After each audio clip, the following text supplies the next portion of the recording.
right, welcome back to another edition of the Dirty Verdict Podcast. I'm one of your hosts, Peter Taft. Your other host, Kyle Christopher Herbert, full-time litigator.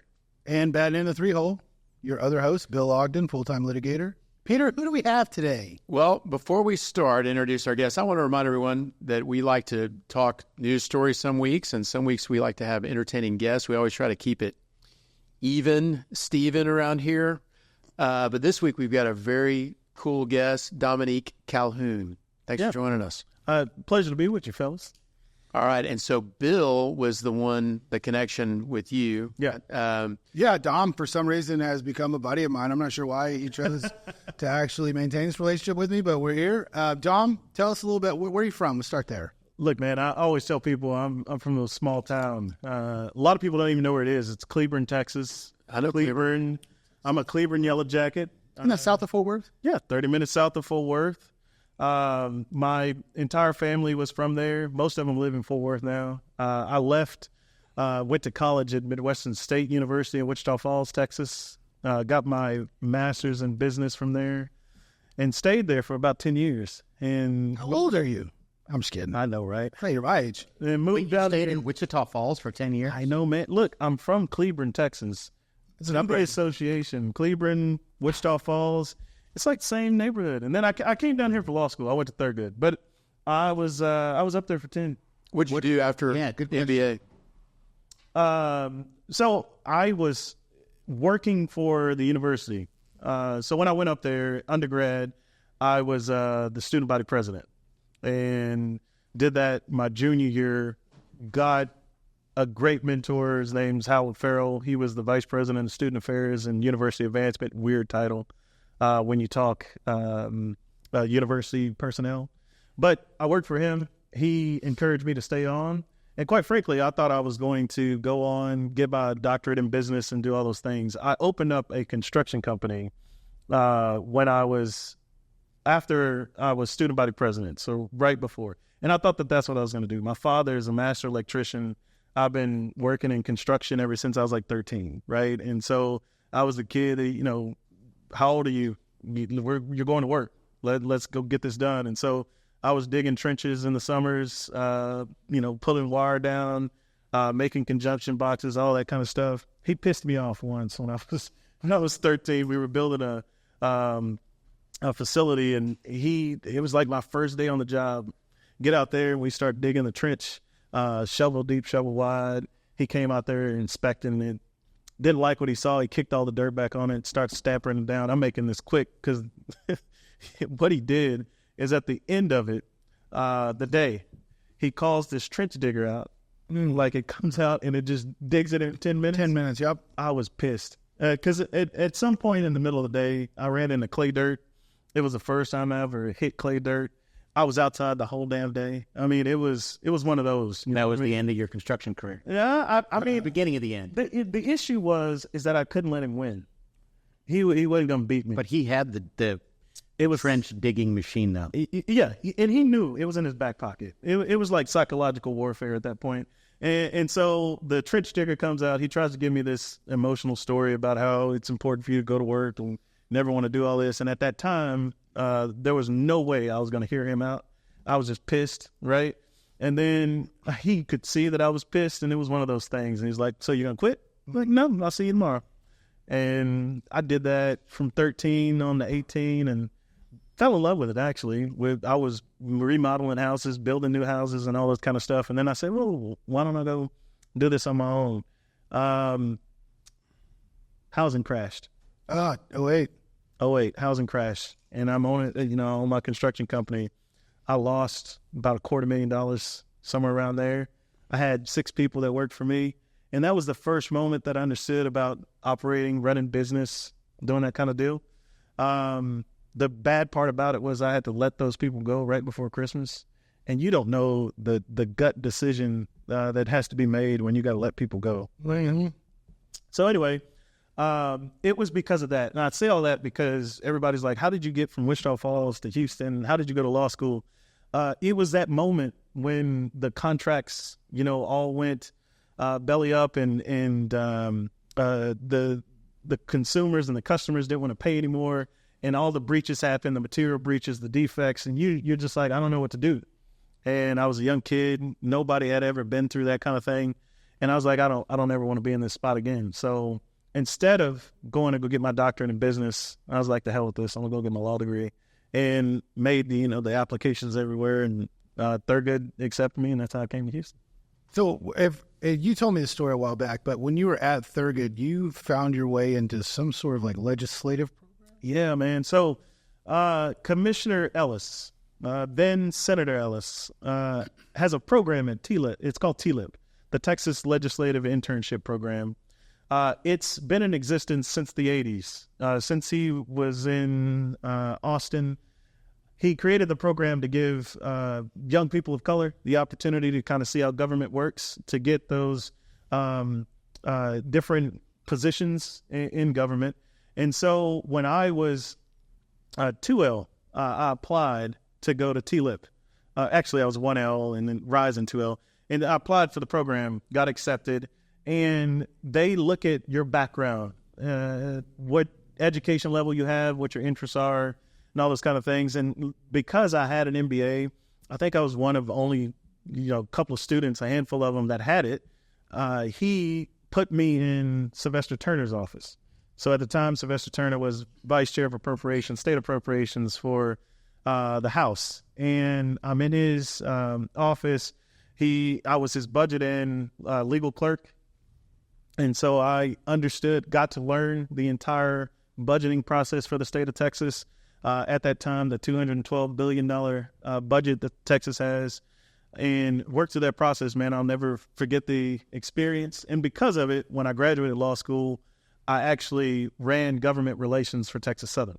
So I was directly responsible for the policy and appropriations decisions at the federal, state, and local level for TSU. Ultimately, for the time that I was there, we got roughly $40+ million to do some amazing things at the campus, from all aspects of government through our legislative efforts. What period of time was that? So this is 2016 through right before COVID, so 2016 to 19. So what kind of law do you practice now? I'm personal injury. So I was explaining this to Bill because he was trying to find this connection. But when the first opportunity I ever had when I was in law school, I clerked for Randy Sorrells at Abraham Watkins before he left.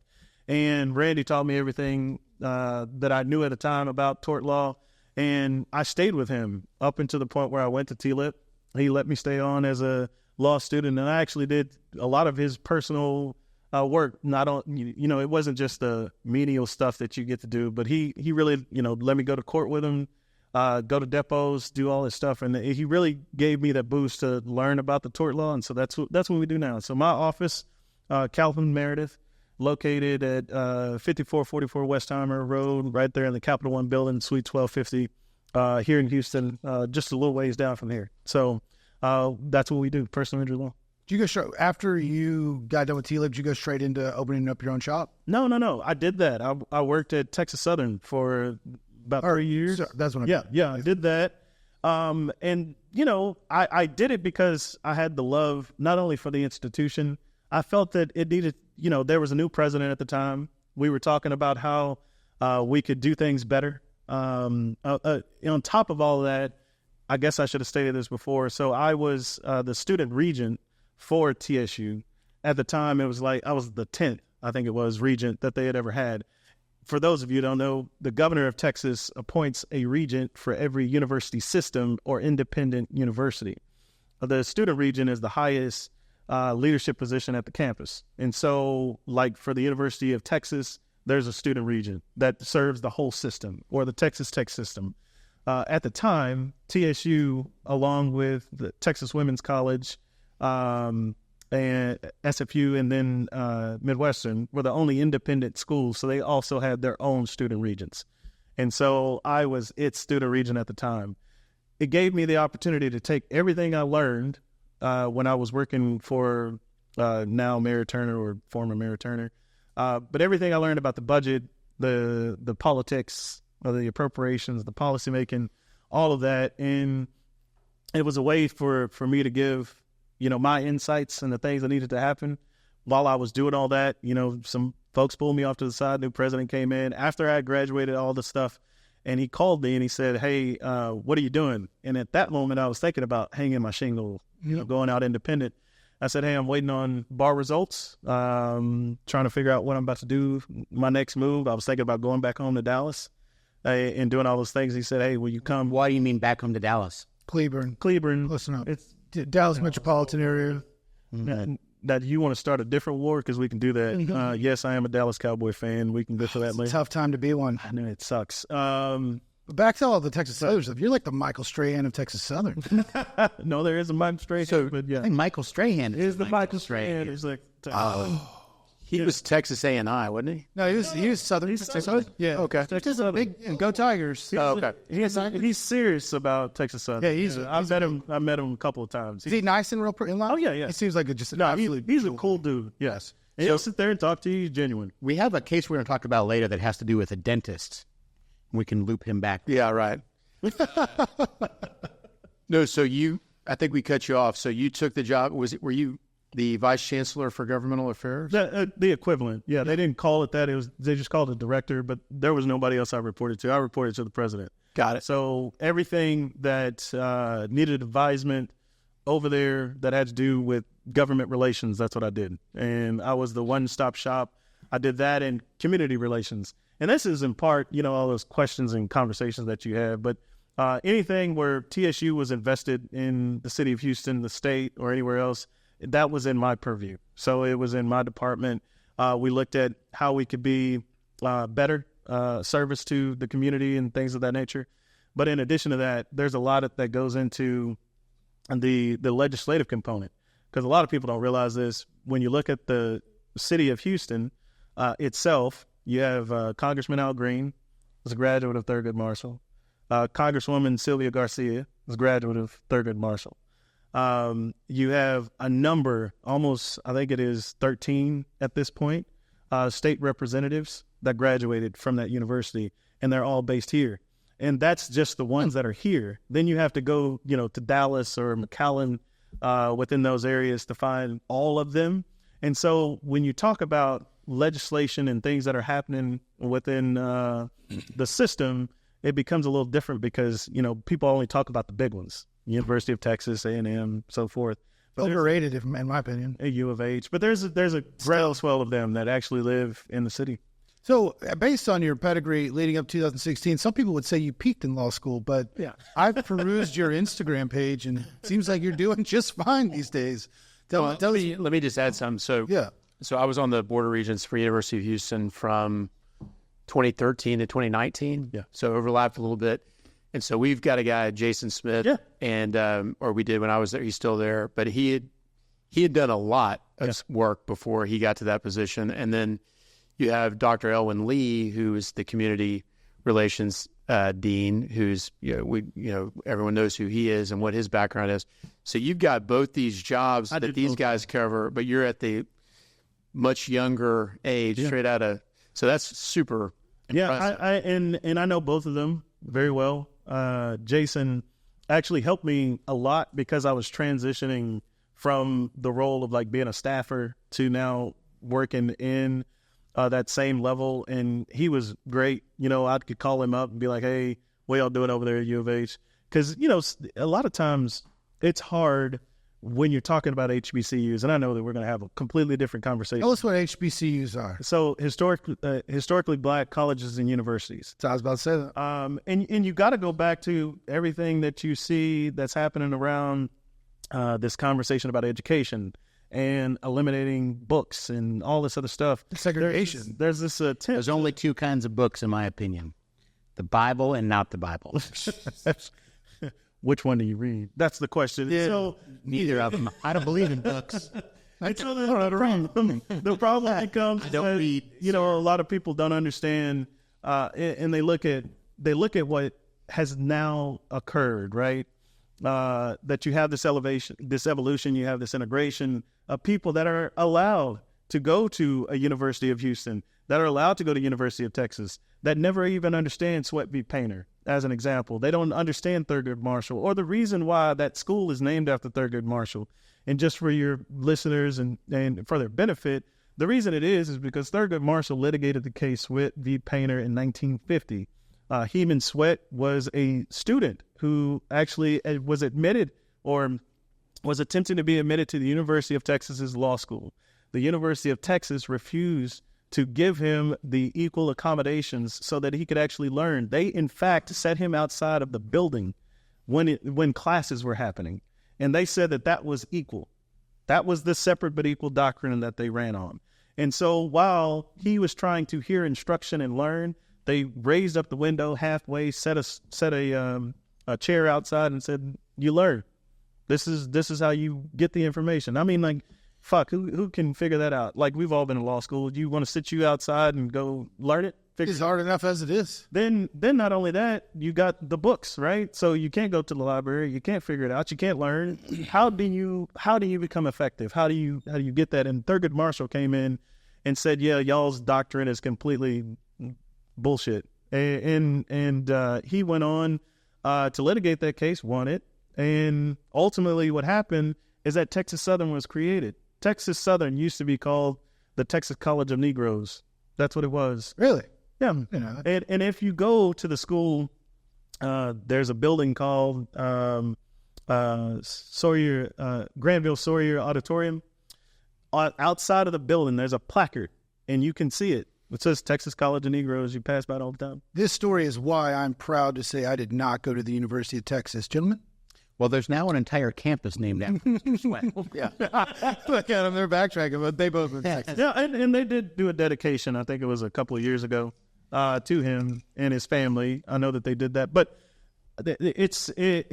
that school has such a rich history of so many things that have happened in this community with African Americans. The riots that happened within the 40s, 50s. I mean, there was a memorial that was done, I think it was about 4 years ago, that references all this. There's so about at TSU. The students that were protesting at the time, and you got to remember that Wheeler used to run straight through the campus. It wasn't closed in. There were attempts to constrict it, right, to make sure that it never grew. That people did back in the years. So when they talk about how do you get to the university, a lot of people have difficulty doing that with wayfinding signs and everything else. I mean, there's so much discrimination that has happened over the years to that school. Sure. And quite frankly, to the students or the type of students that it attracts, that you lose sight of the concept of HBCUs and everything that happened. Does stuff like that still go on? Absolutely. Stuff like what?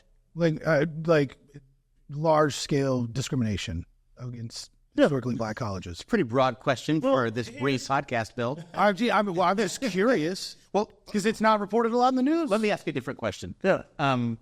So I went to UT, and Houston Tillotson is just down the street. Yeah.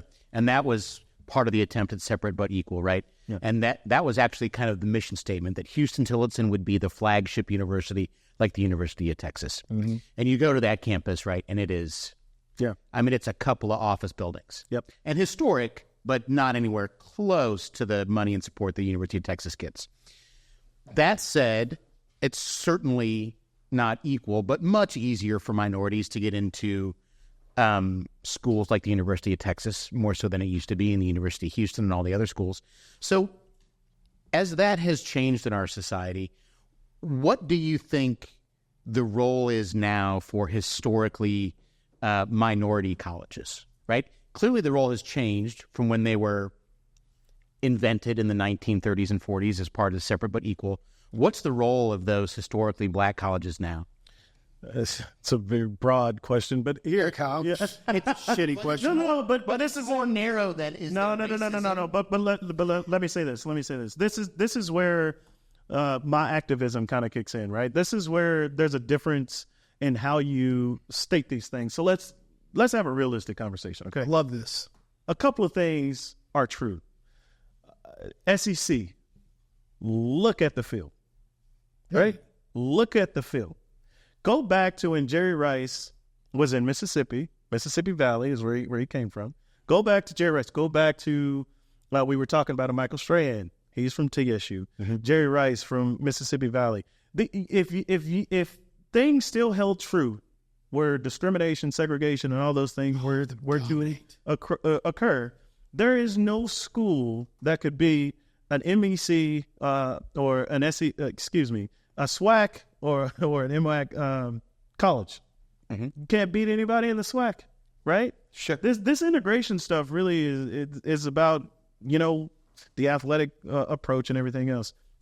I'm saying that from a standpoint of looking at how you talk about HBCUs today. Sure. So now let's get into the real. Where I went to school, there's nobody that could really, I don't say can, there's nobody that really wants to talk to you about what slavery looked like. There's nobody that really wants to talk to you about what discrimination looks like, what segregation was, what separate but equal was. And there are people that are still living today who saw it, who witnessed it. Absolutely. Who created the models in which we live in. Those people still exist. Absolutely. And a lot of this conversation that we're having, look at the Supreme Court decision, look at things that they're trying to do, not only in this state, but Florida and everywhere else in the South, ban the books, right? So, because let's be honest, if you don't know where you come from, if I can't teach it to you, or if you can't read it, then how in the hell do you know when you're back in that position? You don't know history's repeating itself. Right. So would you say that removing racist stuff from history books is the most racist thing you can do? it's up there. It's actually a pretty good question, actually. I mean, it is. Got nervous. It's high up there. I mean, because it is. It's like if I teach you that slavery was rainbows or whatever they said in Florida, it's a great opportunity to learn a trade. Yeah, and it's a benefit to. Is that really? It did, yes. I didn't see that one. They said they learned important skills, which prepared them for Reconstruction. And here's how much bullshit that is. Okay, I don't know if you have to go too deep into that for us to agree that it's. yeah. But no, but where I'm coming from, I want to give you the logical understanding of the slave trade, right? If you've never been to Africa, you should go, and you should go to Ghana, and you should see the doors of no return. You should go to Asset Mansu, which is the slave river, and you should. We're lawyers here, so you can understand the logical and linear way that all of this happened. So the tribes are fighting one another. The nations are going out, against each other. Some nation wins. And the colonizers come over and they say, all right, we got guns, but you know what? We just found this place called America and we need to clear it out, right? Or we found this place called America and we need farmers. We found this place called America and we need folks to till the land. We need folks to grow crops. We need people to do these things.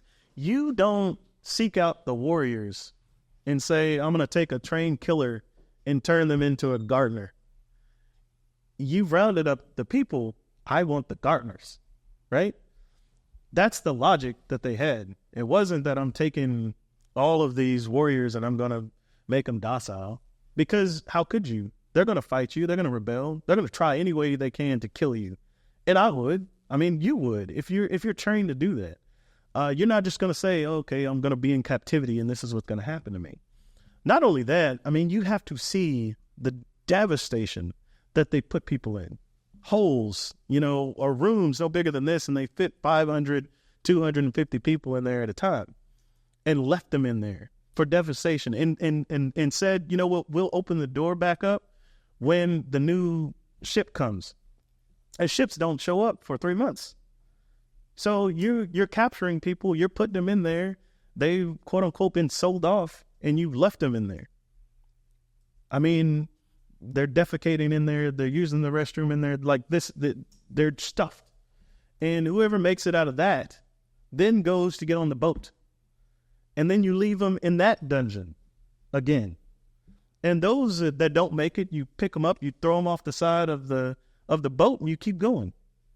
Like the people that came here they went through immeasurable trauma, right?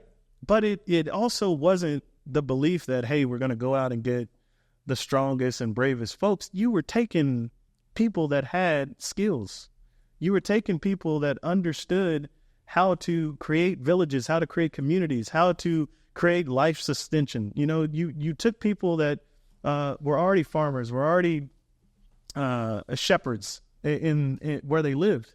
This isn't like something that was there that you can say, hey, we brought them here to learn a trade. They knew how to do all these things. And you're sitting here talking about, oh, well, we gave them an opportunity to learn yourself. That's how I feel. That's how I can say. That's how I feel. Peter, I agree. I know that no one. I feel the same. Slavery is terrible because no one ever volunteers for it. Yeah. it clips these one lines, but then I think about it for a second. I'm like, it's Totally true. It's okay, and that's actually a good line. It just scares me when you do that. And so the reason I say this is because the ultimate question that you raised was, what's the role of the HBCU today? And in my opinion, it is to make sure that those stories never die. It's to make sure that if you want an opportunity to learn, in places like Thurgood even, we're lawyers here in the state of Texas, we'll get flack for bar passage rates and everything else. And they talk about all these things, but you have to remember that school is created as a school of opportunity. It's created to say there is a place for you within this industry, within this profession. Yeah, you're not going to make it at University of Texas because University of Texas wants to keep its ratings within the system, right? And so the only way that University of Texas continues to remain in the top, tier, one tier, and every other tier one, is that you have to have X amount of GPA, X amount of LSAT scores, and that's the only way you get there. It doesn't matter where you come from. It doesn't matter who you are. It doesn't matter your story. And to that degree, that's what they're looking for, because that's what keeps their status, right? That keeps them, quote unquote, prestige. Once you get through all of that, there are places like Thurgood Marshall that says we're going to live to the creed of Thurgood Marshall, right? His famous line is, pulling himself up by the bootstraps, right? At the same time, you got to understand that it's not just for him. The law school has a saying: protect it, improve it, and pass it on. So you protect the opportunity that's been afforded to you. You make sure that you go out, you're fighting the battle, you're fighting the fight for those who can't. You improve it. You find ways to not only make the law school better, but make the profession better. And then you pass that on. You pass on that legacy, that story of who he was, who those who came before you are, and so that everybody understands the passion behind what it is. And ultimately, to me, that's what the HBCU does. HBCUs make sure that where we come from as this ugly story of America, right? How it got created, where we started from, is never repeated, and that we acknowledge the fact that bad things happen, right? It happened, and some people are still living today, know what they did to create that circumstance, but there's a way for us to improve it, and that's what that exercise in democracy is every day. So that when our children are in this same boat, they understand what they're supposed to do with their time with the baton. I don't know if there's a better answer that someone could put together for that question, Kyle. That's why I asked. Got any other zingers for him? You going to try to stump him again? Have you ever been to the LBJ library? They have a bunch of interesting tapes and transcripts about the interviews between LBJ and some of the phone calls. The phone calls and the interviews that happened in the Oval Office when they were trying to get Thurgood Marshall approved. And there's some really interesting audio recordings where LBJ is calling some of these Southern Democrat senators, trying to exert his... Where's LBJ? LBJ Library? Awesome. It's right there, It's university. right across from the stadium. Yeah. I'm trying to think of which one. Big white building. Drove past one that was kind of sad looking in Kansas. Yeah. Eisenhower? Maybe. Truman, I think, maybe. Truman's in Missouri. I think it's in Missouri. Eisenhower's in Kansas. All right, so kind of separate but related. So you recently were president of the National Bar Association. Yeah. Can you kind of expound on what the National Bar Association is, how many members, what the goal is? Yeah, so the National Bar, so I was the 81st president of the National Bar Association, the third youngest president that they've ever had. The National Bar Association was founded in 1925 in Des Moines, Iowa. And A hotbed. Really? yeah. I've tried to. Well, I didn't. But my partner's trying to tough case this. So let me help you out. You where's the ABA headquartered? You know? I guess DC. No, Chicago. Oh, okay. And so when you go to Des Moines, Iowa, you can go to Drake University. Drake University holds the archives of the National Bar Association. And in August 1st of 1925, there was a clarion call that went out to all the lawyers. And it wasn't started by black people. So we represent predominantly the 67,000 African-American lawyers, judges, law professionals in our industry, in the profession. But when we first started in Des Moines, there was a call that went out, and it was black lawyers, obviously, that were leading this. 12 black lawyers are the ones that founded it. One woman at the time, which was, unique for that time period. But they were calling on anyone who wanted to fight against the ABA's policy that did not allow African Americans into the ABA. What year? 1925. Oh, okay. Just after one, right before two. When did the ABA allow African American members? You know what? I don't remember. I don't remember when they changed the policy, but that policy was in existence. It was in stone. It was actually ABA policy. And a lot of, even when I was president, I would go around and tell people, because they would ask this question. And I said, no, this was real.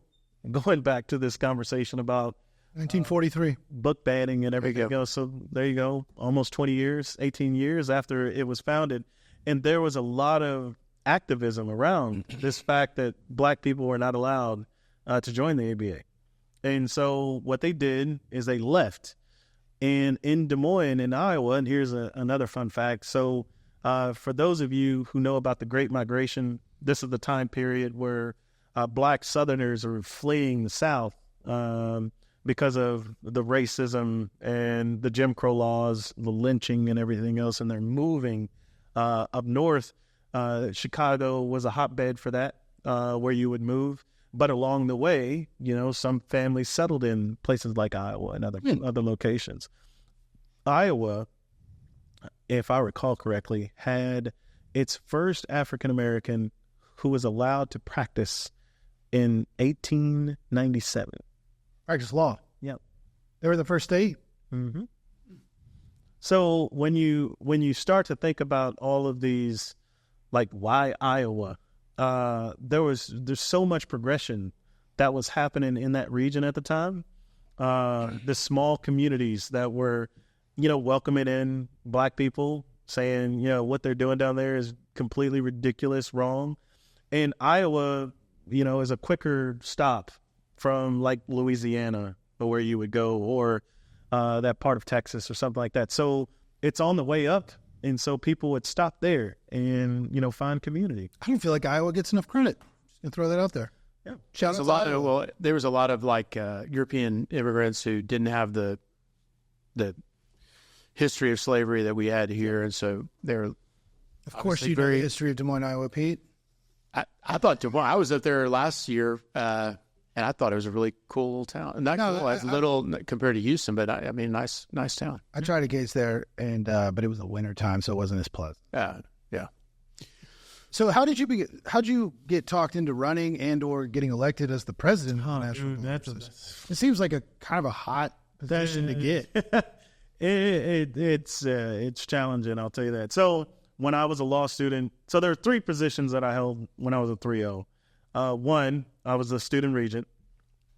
Two, I was president of the Student Bar Association, and that's that's the elected position that runs the student government, kind of same concept for the law school. At my law school, it was the guy that would Had the best cake parties. throw the monthly mixer party and would make sure that you didn't get into the beer or the pizza until 4:30 when classes ended. This is for you, Chris Paw. Good work. Kept us out of that pizza and that beer. Consistent for 3 years. In the third position I held I was the national chairman for the law student division of the National Bar Association. Oh, okay. So when I was a law student, I had those positions and kind of bifurcated. I still managed to, I don't even know how I did this now I'm talking about it. I was on law review. I still graduated top 10% of my class. I did all those things while I was doing this. I really don't know how. But anyway, got out of law school, passed the bar first try. Took a year off because you have to be elected nationally. And then I ran again for board member at large. Stayed in that position for about, 6 years. Became a vice president. And then it's, that kind of that decision. The next step. Either you're going to be president or you're going to quit. And so I ran and they elected me. Do you think you'd like to stay doing personal injury for your entire career, or have you thought about going back into, education or politics or government? 'Cause that seems like you've got a ton of experience with that kind of stuff.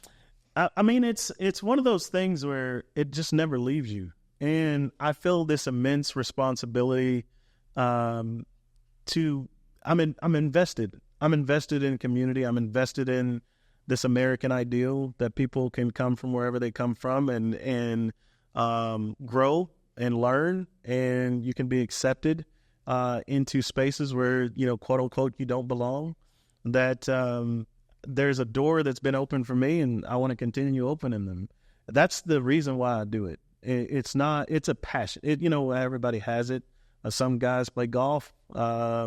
Others ride horses, and Peter collects cookie jars. He was talking about whatever it is. He was about riding horses. That's Riding horses. I guess he's the cookie jar guy, right? He does dressage. You do steeplechase. Nah, I leaned back because he was like, some people play golf. I was like, man, I play golf and Dom saves the world and preserves history. I feel like I'm not doing enough. But I go back to how we started this conversation. I am from a very small town, Dallas. Cleburne, Texas. In Cleburne, the last time I looked from a census poll, it's probably 15,000 people. Nice, that small? I thought it was bigger than that. When I was a kid, I swear it was like 10. Where did you guys go to go crazy, do fun stuff? Further in the country. Yeah. Yeah. Pasture parties, bonfires, all of that. Is it near Dumas? No. So just southwest of Fort Worth.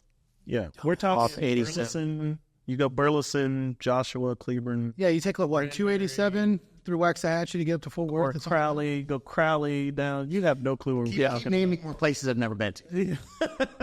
Slomarito. You'd have to go to Fort Worth and leave the stockyards, Kyle. It's right between Normandy and Pampa. No, I don't even. that's way West Texas. Well, Normandy. If you're going up 45, you take either 187 or 287. So this is your problem. Go up 45, cross over, get to 35 in Waco. Go from Waco up, and then you'll run them. So Will you drive me? I did the transfer at Waxahachie. 35 West. You can do. Then I always see the Cleburne. That's the 287. So 287. go up 45, go 287, and then keep on. The transition is 67. Highway 67 when you get to Waxahachie. Yeah, my great grandmother lived right next to Crowley High School. Yeah, it's over there. North Crowley High School is apparently excellent football team this year. Oh, FYI. I follow a young man on Instagram that informed me of that. Yeah. Yeah, they've picked up since I was a kid. So when you're the president of the National Bar Association, do they tell you what to wear when you have to go meet, the president and the vice president like every other week? 'Cause it seems like every time I looked up, I was like, well, Dom can't go to lunch. Here he is eating lunch with Joe Biden. Or, oh, there he is giving away Easter eggs with Kamala Harris. Like, Yeah. do they give you did you know what you were getting into? No, and it changes. It changes with personality. It changes with everything else. But you're talking about a 99-year-old organization, right? There's a wealth of history in there. An organization where Thurgood Marshall was its secretary at one point. An organization where Fred Gray, if you know that name, was the leading lawyer for Dr. King, and also represented Miss Parks. Like that's the story. That's the history of it.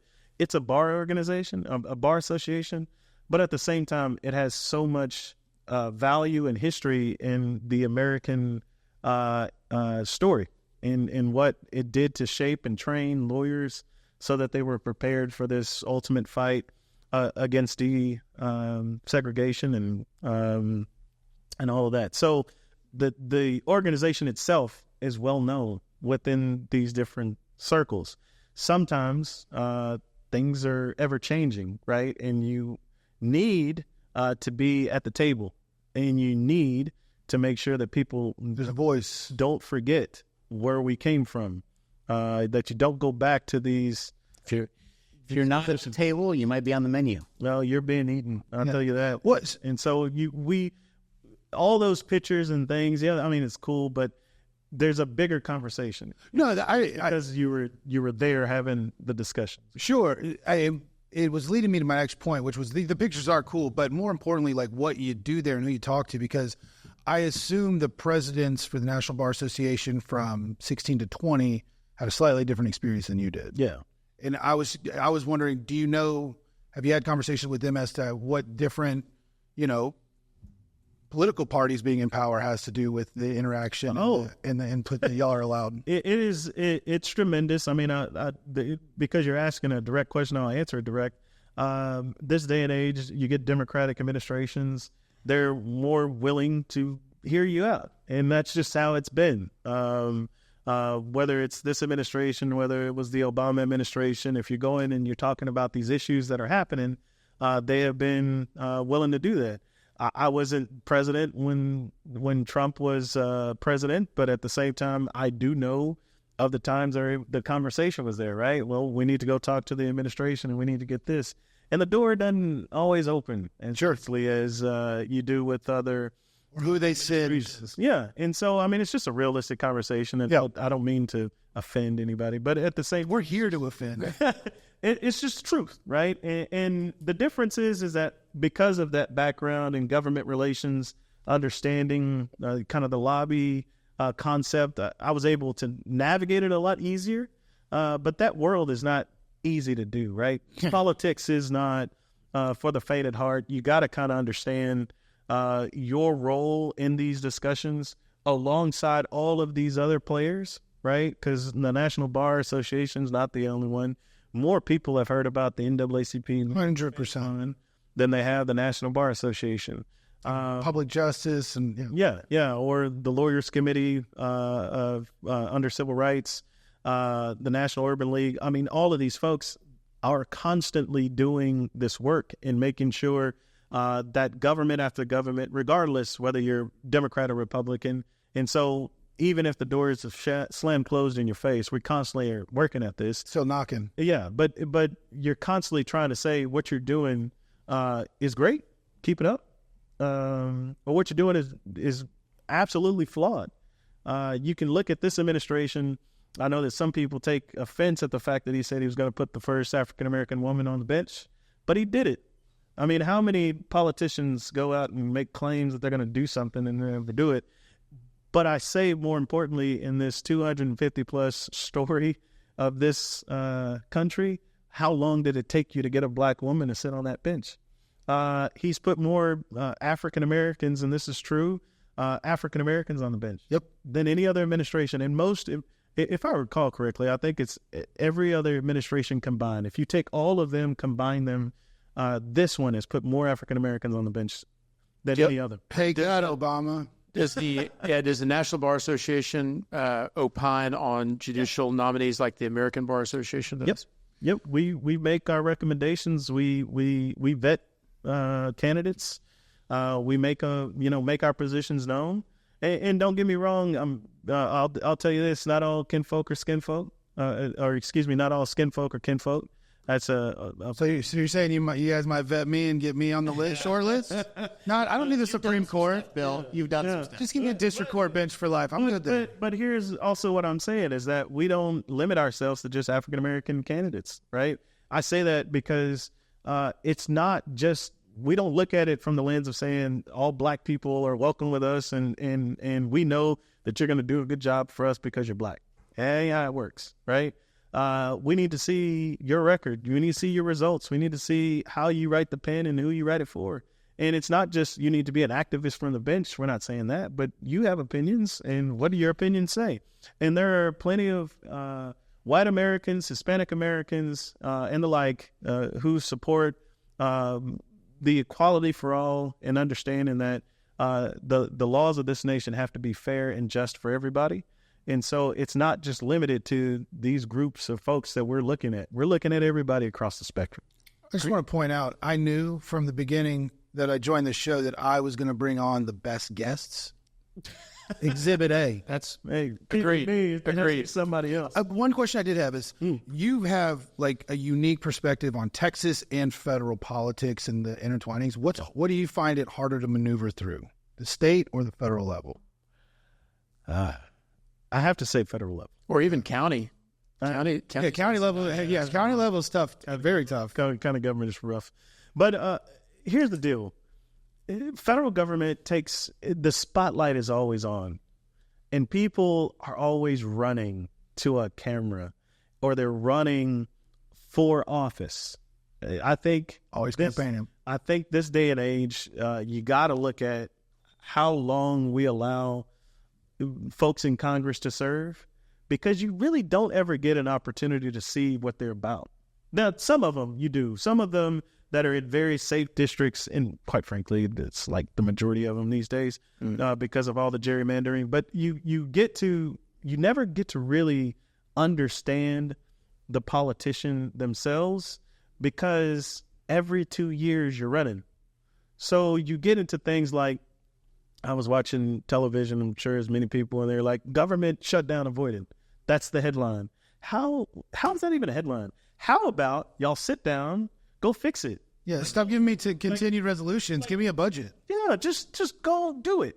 Well, you can't go do it because you got to corral these 435 together to make a decision. Not only that 100 over there, but then you got to get the other 100. Yeah, that you got. And then, God forbid, that whatever you're trying to do doesn't sit well with the president. Or the Supreme Court. So you never get where you're trying to go, right? And quite frankly, I think it's because everybody is constantly campaigning. The reason why we're so divided in this nation right now is because you're constantly looking at you got to go back to the gerrymander, right? So this district that you're leading. The politicians are picking their district, not the district picking their official. Yeah, exactly. And so people move into these districts knowing that, well, I can push these folks a little bit further to the right, or I can push them a little further to the left, and that will give me safety. We've elected a band of lunatics who are crazy enough to win a primary on one side or the other. And then when they all get together and act like children, we're shocked. No, we're not shocked. We're unfortunately we're entertained, which keeps getting them elected in there because they're not doing anything but arguing. Well, and that's what really becomes, in my opinion, I was having this conversation. I think that's the Trump effect, right? I've had so many conversations with younger people, with minorities and the like, and they're like, I mean, he tells it like it is. He's so entertaining. He tells it. All that kind of stuff. But I mean, if you really take a step back, I like my politics boring. I like it to where you're not making, the headlines every other day. I like if you go figure out whatever the trouble is, go pass me a budget, keep us safe, do the things that you were quote unquote elected to go do. I didn't take you for a fan of Herman Walker Bush. Not to go out there and, make headlines every day. It's just where we are in this country. I think ultimately the problem is we don't teach civics anymore. That's not true. We teach it. It's just taught by a bunch of football coaches. Junior high football coaches. But you don't teach it, so people don't understand what it is. And then you try to get them to go into college, as you mentioned earlier. And then that's the moment, right? You've turned 18. We're going to release you to society. And that's the moment that you find out that there are rules that you have to follow. That's the moment when you learn that, hey, there's people out there that really are going to coddle you your whole life. And you need to suck it up and do all these other things. It's a disservice that we do to people just because the politics of the day says you need to win. That's right. So every kid will be digging a trench, even though they're Dad is sitting back with a trench digger, and that. Yeah. And then look, this is what Here we go. Next thing you know, National Bar Association. Mr. President. I electrocuted him on accident. We'll call it even. We'll call it even. That's a wash. Yeah, Statute of limitation. All right. So where can the public find you if they need to hire a personal injury lawyer? Yeah, our website is calhounmeredith.com. CalhounMeredith.com. And probably you're probably out speaking all the time. Yeah, you just send an email. It's simple. dcalhoun@calhounmeredith.com. Awesome. Thanks so much for joining us. I appreciate it, man. All right. Well, Dominique, thank you very much. Yep. Appreciate it. And if you've enjoyed this, please follow us and like us on YouTube, Spotify, Apple Podcasts, Twitter, Facebook, Instagram, and TikTok. That would be. Good job, Pete. Otherwise, we will see you next week. Thank you very much.